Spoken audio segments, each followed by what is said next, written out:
진정 사도들은 어떤 특정한 것을 여전히 명령한다. 즉 상황에 따라서 유익한 대로 형제들을 걸려 넘어지게 할 수 있을 만한 것을 피하도록 가르치고 지적한다. 그렇다고 해서 형제들을 걸려 넘어지게 하는 것을 금하는 하나님의 영원한 법에 그들 자신의 새로운 법을 도입하지는 않는다.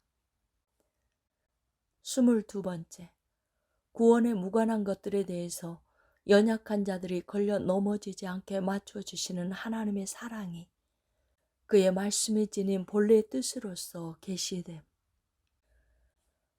이는 마치 아직 잘 세워지지 않은 교회를 맡은 신실한 목자들이 그 모든 회중에게 그들이 함께 살아가고 있는 연약한 자들이 자라서 강하게 될 때까지 금요일에 드러내놓고 고기를 먹는 것이나 주일에 공공연히 일을 하는 것 등을 못하도록 가르치는 것과 같다.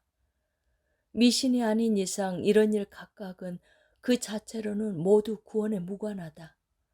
그럼에도 불구하고 걸려 넘어지게 하는 일이 형제들에게 더해진다면 그것은 필히 죄를 범하는 것이 될 것이며, 신자들이 그런 모습을 보인다면 연약한 형제들은 필히 자기들의 양심에 심각한 상처를 입게 될 것이다.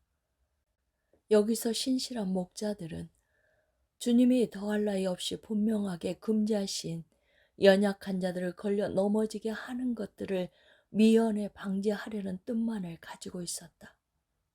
이것이 명백함에도 불구하고 마치 그들이 새로운 법을 만들어내고 있기라도 하듯이 비난한 자가 있다면 무고를 하는 것이 아니고 무엇이겠는가? 걸려 넘어지게 하는 일을 제거함으로써 걸려 넘어지게 하는 것을 금하는 하나님의 법을 강요하려는 의도밖에 없었던 사도들에 대해서는 더 이상 재론의 여지가 없다. 그들은 마치 다음과 같이 말했던 것과 다르지 않다. 주님의 계명은 너희가 연약한 형제에게 상처를 입혀서는 안 된다는 것이다. 우상에 바쳐진 제물과 목매어 죽인 것과 피를 먹는다면 너희는 필히 연약한 형제들을 걸려 넘어지게 할 것이다. 그러므로 주님의 말씀으로 너희에게 선포하노니 걸려 넘어지게 하는 것이 따르는 음식을 먹지 말라. 바울은 사도들이 동일하게 이를 염두에 두고 있었다는 사실을 우리에게 알려주는 최고의 증인이다. 그가 기록한 다음 말씀은 그 회의의 입장과 다르지 않음이 분명하다.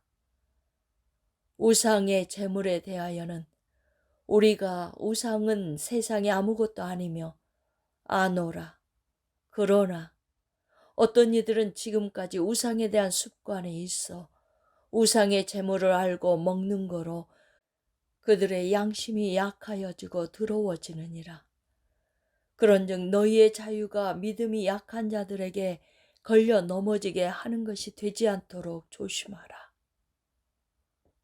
이러한 사안들을 엄중하게 심사숙고하게 되면 로마주의자들이 자기들의 전횡을 합리화하려는 구실을 삼으려고 마치 교회의 자유가 사도들 자신이 만든 교령으로서 사슬에 얽매이기 시작한 것처럼 위장을 일삼는 것에 더 이상 속지 않게 될 것이다.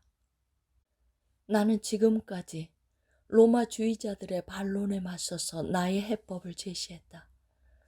그들은 이를 진심으로 받아들여야 하며 그저 회피하려고 들어서는 안 된다. 그들은 무슨 권리로 자기들이 사도들의 교령을 모아시켰는지를 나에게 대답해야 한다. 사도들이 미연에 방지하려고 했던 걸려 넘어지게 하는 것과 당을 짓는 것의 위험들이 이제는 더 이상 존재하지 않게 되었다고 그들은 말한다. 이에 비추어 보면 법은 그 목적에 의해서 판단되어야 한다는 것을 그들이 모르지 않았다. 같은 맥락에서 문제가 되는 이 법 역시 사랑을 위하여 제정되었고 그것 안에는 모든 것이 사랑과 관계되기 때문에 그것을 위반하는 것은 사랑을 침해하는 것이라는 사실을 그들은 알고 있었다. 그렇다면 실상 그들도 그것이 새로 고안해낸 무엇을 하나님의 법에 첨가하는 것이 아니라 그것이 본래 지향하는 것을 시대와 관습에 부합하게끔 진실하고 단순하게 맞춘 것이라는 사실을 인정하는 셈 아닌가.